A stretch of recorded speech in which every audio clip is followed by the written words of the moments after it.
We're Angelo and Ylsa. After the government forced our theater in Western New York to close, and with no clear view of when we'd be able to fully reopen, we moved our family into a 15-year-old shuttle bus and made it our tiny off-grid home on wheels. If you want to join us on our adventures, hop aboard by subscribing and clicking the bell so you don't miss a thing.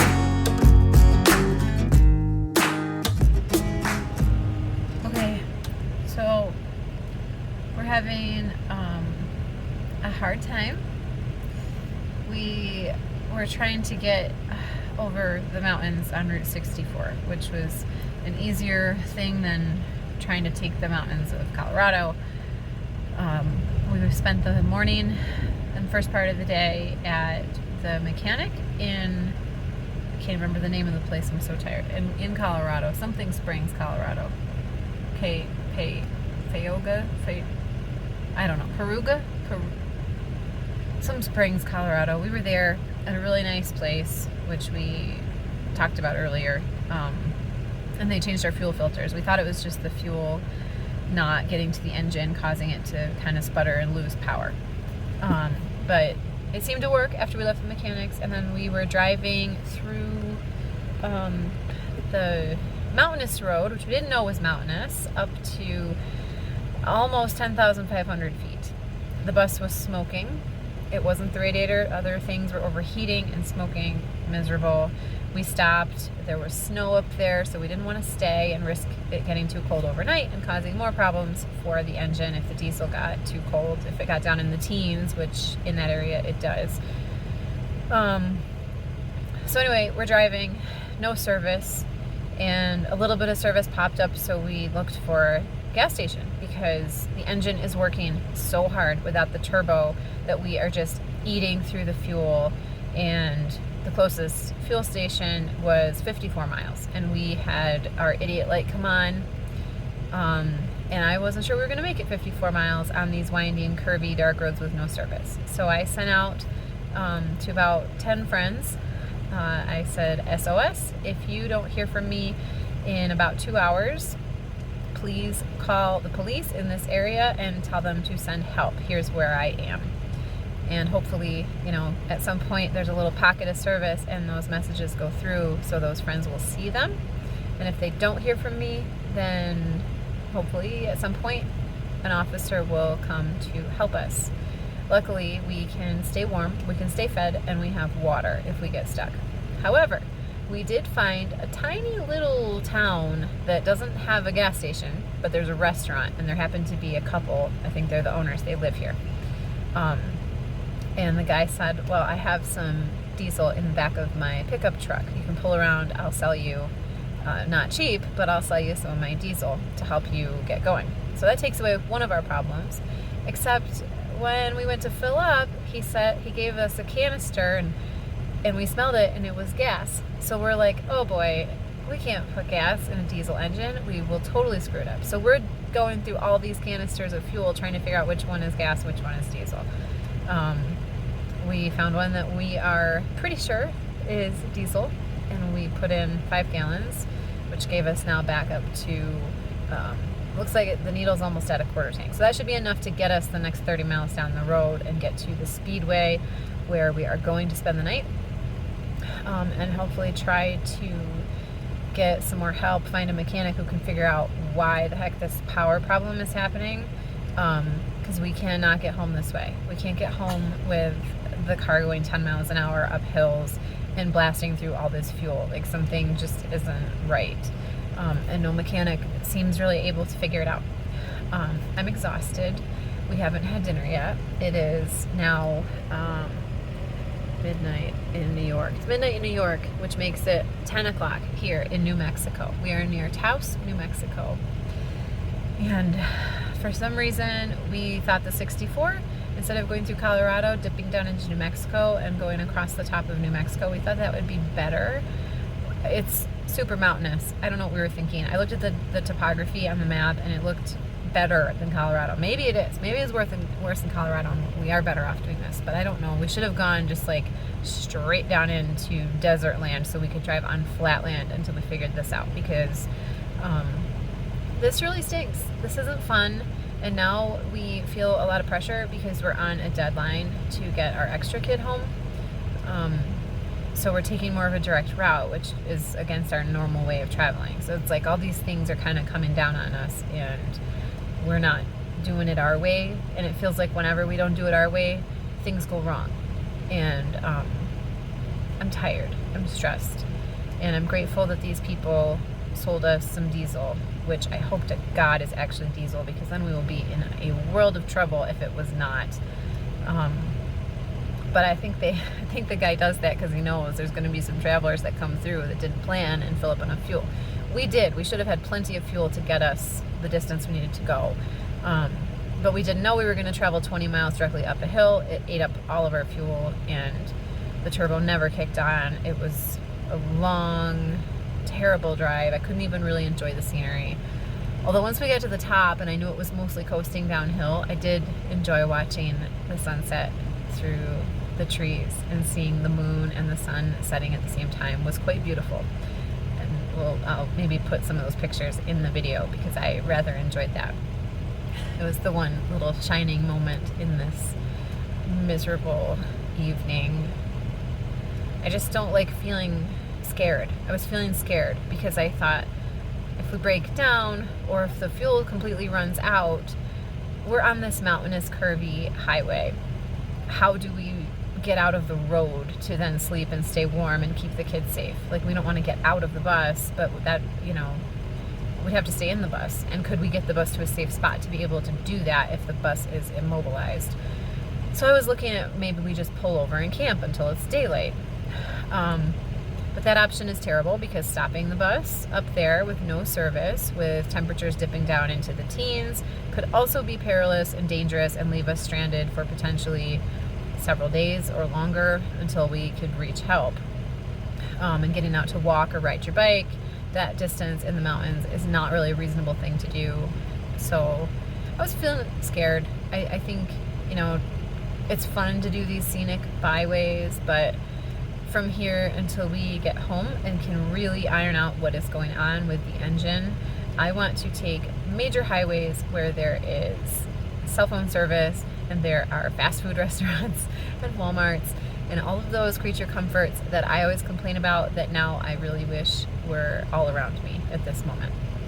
So it's been a lesson. I don't like this feeling of helplessness and not knowing what's going on.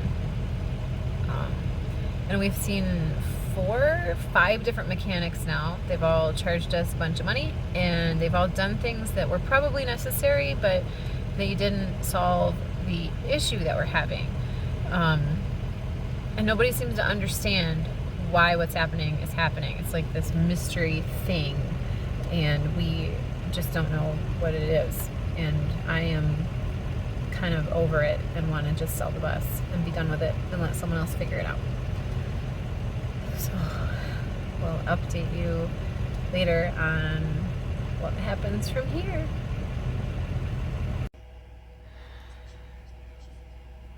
We're parked for the night. We found a Walmart. Civilization. We're parked, and the mechanic that was recommended to us by the owners of the restaurant we found in the middle of nowhere, they recommended a Ford mechanic who happens to be right behind this Walmart. So I guess we're gonna have to do that, because after we looked at the map, we discovered we are just surrounded by mountains. And I don't know what other option we have if we want to get out of here. Otherwise, we live in Taos, New Mexico. Right? I'll bring you in here. How are you feeling? I feel okay. My knee doesn't hurt so much anymore. Oh yeah, Angelo fell. He fell. I'm sorry for laughing, but we were hiking and we did this incredibly difficult hike at Mesa Verde National Park.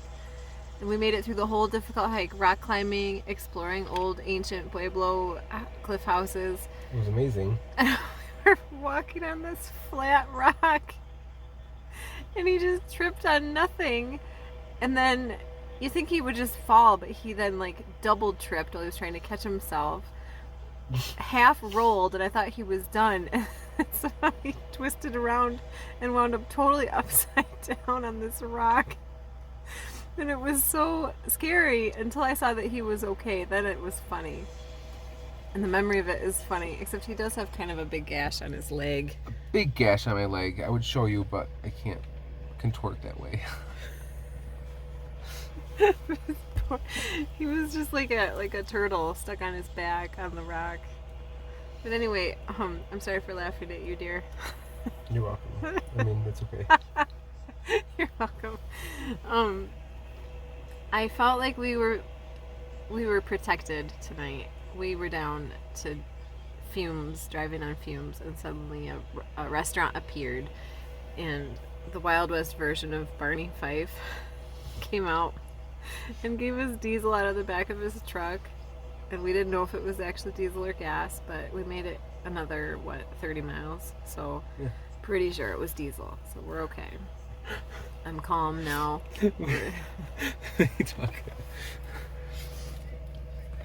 So we pull up to this restaurant, and I can see in the window it was closed. I thought it was a gas station, but I accidentally clicked on restaurants on my route instead of gas stations on my route. And we realized it was a restaurant that was closed. And I can see a cowboy hat inside. There's some guy sitting at a table inside. I'm like, well, maybe they haven't kicked the last customer out. I think it was the husband of the owner. And this man, first of all, I go in and I explain our situation, and I say, can we just park in your lot overnight until we can get help in the morning to get diesel? Because I don't think we're going to make it all the way to Taos. We're going to run out of fuel and be stuck in the middle of the road with 4 children. And she was, you could do that, or I could sell you some diesel. It's not going to be cheap. It's going to be $7.50 for the first gallon, she says.